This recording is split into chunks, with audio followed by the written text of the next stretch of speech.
안녕하세요. 차터 대학생입니다.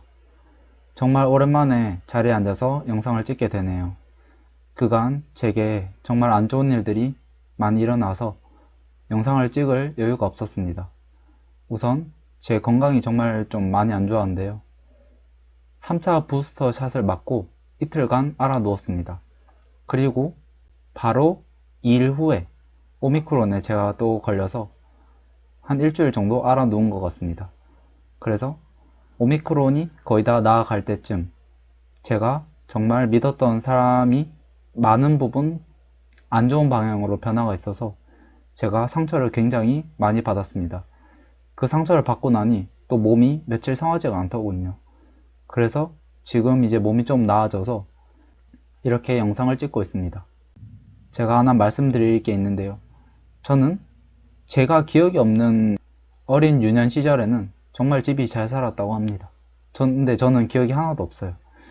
그리고 이제 제가 기억이 나는 그 부분부터는 저희 집이 굉장히 어려웠고, 그리고 저 역시 어떤 일을 노력을 많이 해도 결과물이 정말 안 나왔습니다. 그래서 돈이 없으니 사람이 옹졸해지고, 거기에 노력하는 만큼 결과가 안 나오니 굉장히 세상에 불만이 많았고, 정말 인생이 비참하다고 항상 느끼면서 살아왔습니다. 그러다가 25살 때쯤, 그때쯤이서야 비트코인에서 돈을 벌게 되고, 그 돈을 가지니까 그 돈에 대한 걱정이 없어지니까 세상의 시야가 굉장히 넓어 보이더라고요. 그리고 그때쯤이 이제 공부도 끝났을 그런 시점이라서 돈도 생기고 공부라는 거대한 짐도 없어지고, 그래서 그때 이후로 제 인생이 정말 많이 바뀐 것 같습니다. 제 기억상에 비참했던 25년의 삶을 청산해 준 것이 바로 이 돈이라는 존재였습니다. 제가 앞서 한 사람이 굉장히 많은 변화가 일어나서 제가 상처를 많이 입었다고 했죠. 그 사람 역시 돈이 없던 시절이 길었던 사람입니다. 하지만 어떤 경로에 의해서 큰 돈이 생기게 됐고, 그 이후로 사람이 변하기 시작하더라고요. 굉장히 부정적인 방향으로 말이죠. 제가 몇 번의 대화로 그 사람을 설득시키려고 했으나 이미 많이 사람이 혼탁해져 있더라고요. 돈에 대한 집착 때문인지 무엇인지는 잘 모르겠지만 세상을 굉장히 삐뚤게 보고, 그리고 돈의 관점으로 모든 걸 보기 시작하더라고요. 그래서 돈이라는 게 정말 비참했던 나의 25년 인생을 정말 긍정적인 방향으로 바꿔줄 수 있는 그러한 존재임과 동시에 저렇게 올곧은 사람을 한순간에 나락으로 보낼 수 있는 것도 역시 돈이구나 라는 것을 제가 이번에 정말 뼈저리게 깨달았습니다. 제가 정말 힘들게 살아왔기 때문에 저는 사람을 잘 믿지 않거든요. 그리고 항상 어떤 사람을 만날 때는 이 사람은 언제 떠나가도 상처를 안 받을 그런 준비를 하고 그런 거리를 유지하면서 사람을 만납니다.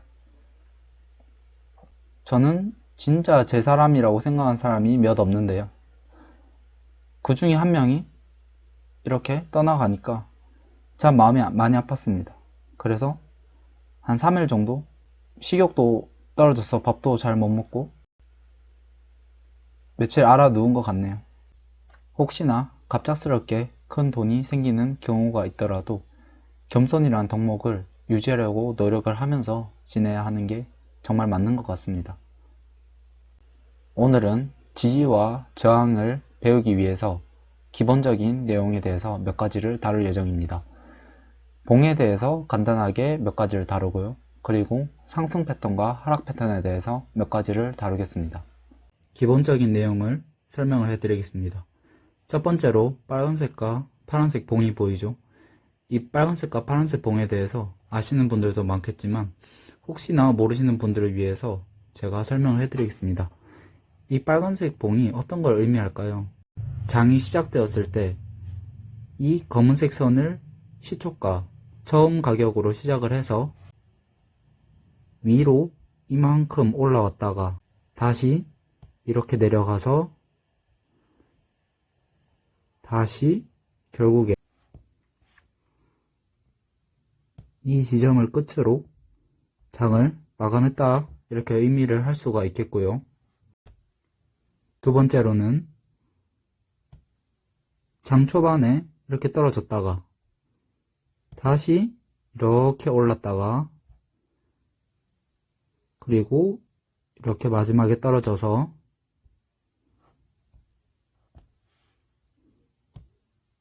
이 가격에서 시장을 마감했다는 그런 내용을 담을 수 있습니다. 자, 두 번째 음봉에 대해서 말씀을 드리겠습니다. 이 음봉은 어떤 의미를 가질까요? 여기 이 가격대를 시초가로 형성해서 처음 장이 시작할 때 이 가격대로 시작을 해서 가격이 올랐다가 다시 내렸다가 장 마지막에 이렇게 상승을 해서 이렇게 시장이 마감되었다고 볼 수가 있고, 두 번째로는 장 시작했을 때 이렇게 떨어졌다가 다시 상승을 했다가 그리고 다시 하락을 해서 이렇게 마지막 가격을 형성했다고 이렇게 해석을 할 수도 있습니다. 이 부분을 쉬운 부분이지만 굳이 설명해 드리는 이유는 지지와 저항을 볼 때 이 봉이 굉장히 공부를 할 때 중요하기 때문입니다. 두 번째 보여드릴 것은 하락신호와 상승신호입니다. 하락신호는 이렇게 3개의 봉을 만든 후에 떨어질 경우도 있고 2개의 봉을 형성한 후에 떨어질 경우가 있고, 두 번째 봉의 경우가 가장 빈번하게 일어나고 가장 중요한 그러한 쌍봉이라고 더블탑이라고 부릅니다. 그리고 정말 불친절한 경우인데 이렇게 단일봉을 형성하면서 떨어지는 경우도 있습니다. 이거는 정말 불친절한 그런 경우입니다. 그리고 두 번째로 말씀드릴 것은 상승신호입니다. 상승신호는 이렇게 쓰리 바닥을 형성하고 올라가는 경우, 그리고 쌍바닥을 형성하고 올라가는 경우, 그리고 단일 바닥을 형성하고 올라가는 경우, 하락신호와 상승신호의 예로 더블탑, 더블버튼 이런 예를 제가 몇 가지 보여드렸는데요. 그 중에서도 2번 탑을 형성하고 2번 바닥을 형성하는 경우가 가장 흔하고 대표적인 예입니다. 근데 이 탑의 경우에 높이가 완벽하게 일치할 수는 없겠죠. 그래서 대표적인 예로 첫 번째 골짜기가 높은 경우, 두 번째 탑이 높은 경우, 그리고 탑 2개가 거의 비슷한 경우 이렇게 나뉠 수가 있고, 첫 번째 버튼이 조금 더 깊은 경우, 두 번째 버튼이 조금 더 깊은 경우, 그리고 버튼 깊이가 비슷한 경우 이렇게 나뉠 수가 있습니다. 상승신호와 하락신호를 모든 차트 모양에 대입해서는 정말 위험합니다. 이런 식으로, 그죠? 이런 식으로 행보를 하면 여기는 하락신호, 여기는 상승신호 이렇게 해석을 할 수 있기 때문에 제가 가르쳐준 상승신호와 하락신호는 후행성 지표로서 봐야 됩니다. 예를 들어서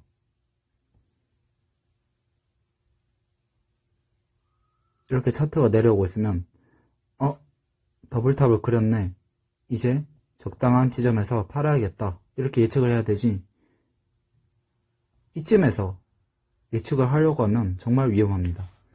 더블 버튼의 경우에도 이 위치에서 더블 버튼이 나왔네 라고 해석을 해야 되지, 이 위치에서 더블 버튼이 나오겠네 이렇게 해석하는 것은 정말 위험한 발상입니다. 대처하는 방법도 추후에 다룰 테니 조금만 기다려주세요. 그래서 제가 알려드린 내용은 지지와 저항에서 사용하기 위해서 알려드린 거지 다른 경우에서 사용하기엔 이르다는 점 꼭 명심하셨으면 좋겠습니다. 제가 몇 가지 예시를 가지고 왔습니다. 에코프로 차트인데요. 보시면 단일봉을 만들고 이렇게 쭉 떨어진 걸 볼 수가 있죠. 이 단일봉만 띄우고 뚝 떨어지는 것은 정말 불친절한 세력이라고 볼 수가 있습니다. 그리고 보시면은 이렇게 상승을 할 때 더블 버튼을 그리고 올라가죠. 이쪽 공댕이가 조금 더 깊죠. 그리고 올라가죠. 그리고 이런 것도 보시면 이렇게 쓰리바닥이라고도 해석을 할 수가 있지만 너무 얕기 때문에 굳이 여기는 해석을 할 필요가 없을 것 같습니다. 위즈윅 스튜디오 차트인데요. 여기도 보시면 이렇게 큰 하락이 이루어지기 전에 이렇게 더블 탑 그리고 3탑이라고도 해석을 할 수가 있죠. 이렇게 탑을 그린 다음에 떨어집니다. 그리고 이번에 역시 정말 예쁘게 거의 탑의 고점이 비슷하죠. 정말 예쁘게 친절하게 두 개의 탑을 그린 후에 이렇게 떨어지는 것을 볼 수가 있습니다. 그리고 이렇게 3바닥도 꽤나 예쁘게 형성을 하고 이렇게 올라왔죠. 이건 코스피 차트입니다. 코스피 차트를 보면 이렇게 더블탑이 굉장히 많이 나오죠. 더블탑이 나오고 올라가는 것을 볼 수가 있죠. 그래서 제가 앞서 말씀드린 그런 이론적인 부분은 제가 몇 가지 옳다는 것을 보여드렸고요. 그리고 횡보하는 경우가 정말 위험하다고 했죠.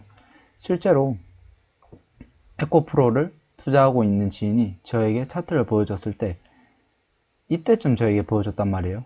그래서 더블 탑을 형성하고 떨어질 가능성도 있겠는데 라고 제가 생각을 했는데요. 시간을 지나고 보니까 계속 그죠? 안 떨어지고 횡보를 하더라고요. 그래서 제가 이때쯤에 에코프로 BM이라든지 다른 에코프로 종목보다 에코프로가 가장 차트가 좋다고 이야기를 해줬습니다. 이쯤에서. 그 이유는 제가 이따가 설명을 해드리겠습니다. 더블 탑이라고 보인다고 해서 무조건 던져서는 안 됩니다. 그리고 여기도 보시면 W가 또 그려져 있죠.